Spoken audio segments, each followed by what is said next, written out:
This is week 6 photography, working with raw photos.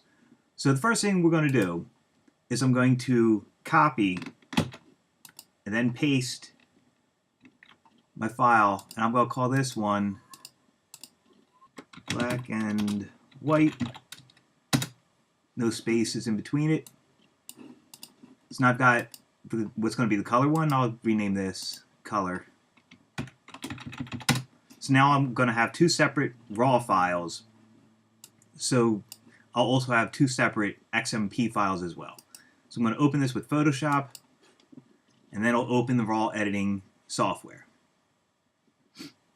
Okay, if you want to adjust your color temperature right here, going to the right, obviously you'll see you'll get cooler, meaning more blue tones, or if you go to the left, it gets warmer. I mean the right, sorry about that. I always look at the number before I start. I'm just going to cool this down a little bit. Not too much, just something subtle. You can change the amount of the tint of the filter right there. I'm going to undo that and keep it at 38. Exposure is the overall brightness or darkness of the shot. I'm going to send it back to where it was. My contrast, let's start with 10, see how that does. It gets a little darker, but there's more punch and interest to it. My highlights, let's bring that up a little bit. So I want to have that nice soft glow right there. Shadows, let's bring that up a little bit. Not too much. You can start seeing more of the sweater. The whites, this is what is absolute white in the picture. I'm going to brighten that up a little bit. Now there's more separation of me from the background. And the black, this will affect everything that's black in the photo. I'm not going to increase that too much because I want to have some punch to it. Clarity, as I talked about in class, that's going to greatly impact the contrast and punch of the image. Normally 10 is the most you want to go, 15 tops. You don't want too much because then it gets unrealistic looking. So it's a bit sharper. Vibrance and saturation, if I crank those up, you'll get more color, but that's unnatural looking. Normally at the most, I do 4, but if I'm in a low light situation, I might go higher, like say 5 or 6, because when there's less light, there's less color.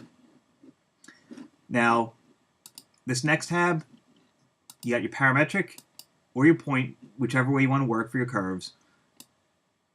I'm going to brighten just a little bit right here, so there's still a lot of tone to the image.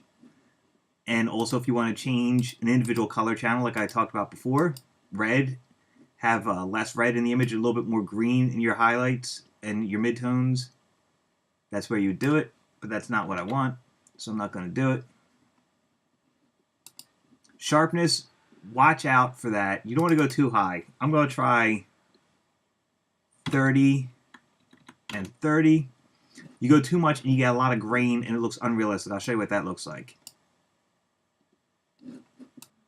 Oh, here's where you can change your magnification. See, you're getting a lot of grit and noise, and you do not want that in your image. So I'm going to put that back to 30. Now it's not too bad. Fit to view. This is where you can alter the influence of red and various color channels. If I swing one way, it's going to go more red. We'll go a little bit to the right so there's less red in the image. Same with the orange. We'll take some of the orange out of it. The yellow I'm going to put in the opposite direction just to get a little bit more balance. I'm going to up the blues a bit to bring out the sweater and give some contrast to the color of my skin.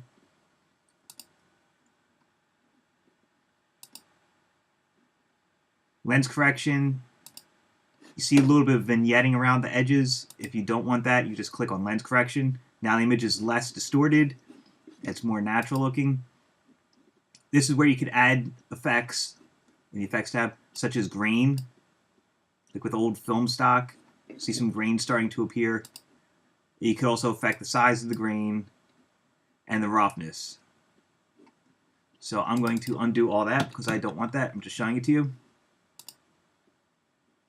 There's just some more tinting options. Now, if you have a series of photos and you're happy with the way this looks, when you hit done, your XMP file for the next image, you could just load it. Hit load settings, then pull up your XMP file, and it'll bring it in. I'm going to up the exposure just a little bit. So I want a little bit of shadow in there.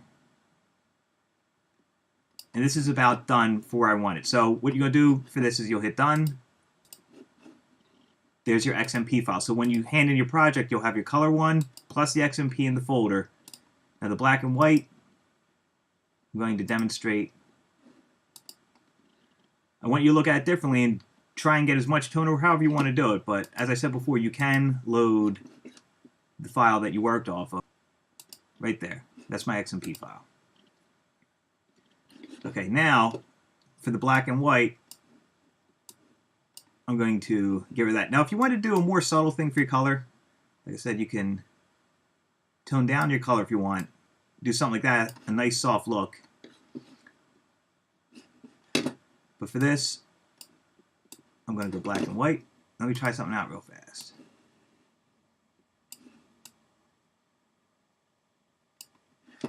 You can crop your image in the raw file, so that when you're done, it'll show the crop. So if you do want to crop your image, go ahead and do it. I said normally you don't, but if you can't fill the frame, this will show me how you want the image to look. You know, obviously you can say this is the way I want to present it. Now I'm going to up my contrast a little bit here. So we get a lot more tonal range.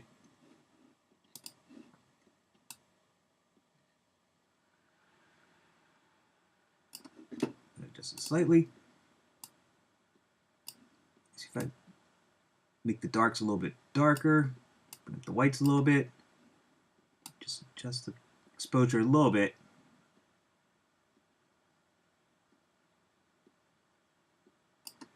I'm pretty happy with that, so I'm going to stop there and hit done.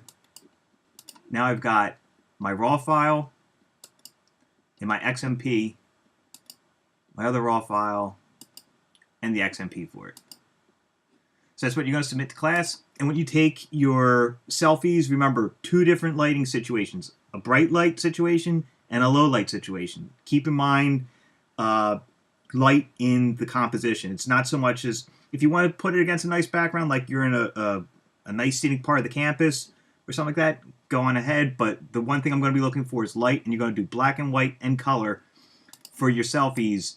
And those will be layered Photoshop files with your adjustments on their own layers. So I can see what you did for that.